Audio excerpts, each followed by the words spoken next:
by a disaster, and I've been personally affected. When the hurricanes happened, the island where I grew up was basically obliterated, South Vegas. And in the midst of that, my favorite aunt also died. So here I am 2 years later. Haiti gets hit by an earthquake, and I come out of it, and I lost some really good friends and really good sources, and it was very difficult for me to wrap my mind around that. But then, a couple of weeks later, I'm standing there with my family, burying a family member who, suffered from a heart condition for years, but right after another aftershock, he died. So for those of us who were in that sort of very different class of people who didn't lose a family member on January 12th, you had this bit of a sense of guilt, but also a sense of relief. But then you go post January 12th, and now you have somebody that's died. And whether you prove it or not, it's related to the quake, it forever becomes this marker in your mind. It's like 50 years from now, where were you on January 12th, or what happened to you as a result of January 12th? Oh yeah, I lost someone.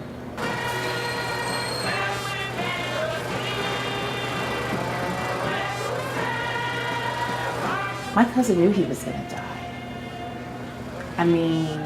I sit and I talk to family members, and my mother says that he called her, and the last words that he said to my mother was that, "I'm going to die and I'm not even going to see you." And that week he called people all over. People who he hadn't talked to in ages. And I think that he just knew. And even though, his house did not collapse, he did not lose any of his children. But seeing this and seeing what happened in this place, I just think that he just got to a point where he just says, I just can't anymore. I don't think that I'm going to live long enough to see it change. That every time you think that it's going to change, something just so incredible that you just did not imagine could happen, and that's what it is. So I think that that's what it is. That, how is it that people can hang on and hold on for so long? Because it's hope. And it's this idea of hoping and believing, because that's all they have. And when the Haitians no longer have hope, they die.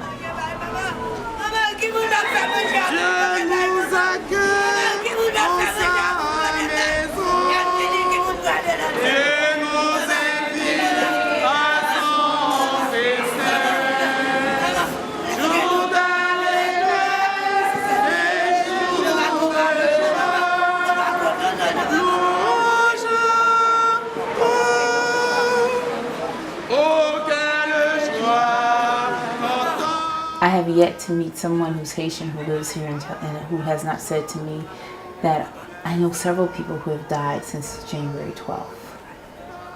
And while we can say that this is a country where, because of the population, because of the way in which people live, that, death is a part of life. This is a country that's prone to disasters, but it's a different kind of death that's happening today. It's stories about people dying because of heart attacks. It's stories because of anxiety. It's happening right after another aftershock. And so here we are today. It's not about kids dying of malnutrition. We know that's going to happen. It's not about the diarrhea because of the water that people are drinking or the conditions that are in the camp. It's about, an old woman who's lived 80 some years and is basically saying, I just can't anymore. It's about going to sleep every night with this anxiety of having another aftershock and just saying, whatever.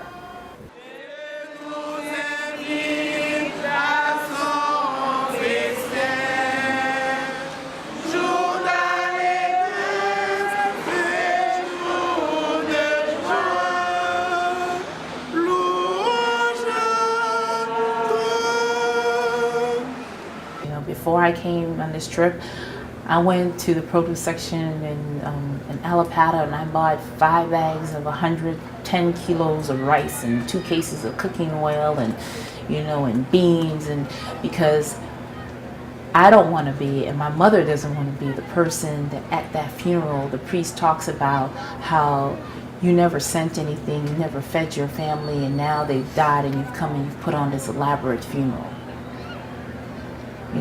So when you are out of here, you were reminded of that. I come to Haiti, I come on vacation, and I stay with my family members, and I stay without electricity, and I'm on the public transportation. I'm on to remind me, of what it is and who I'm writing about. And that's me. I mean, this is my story.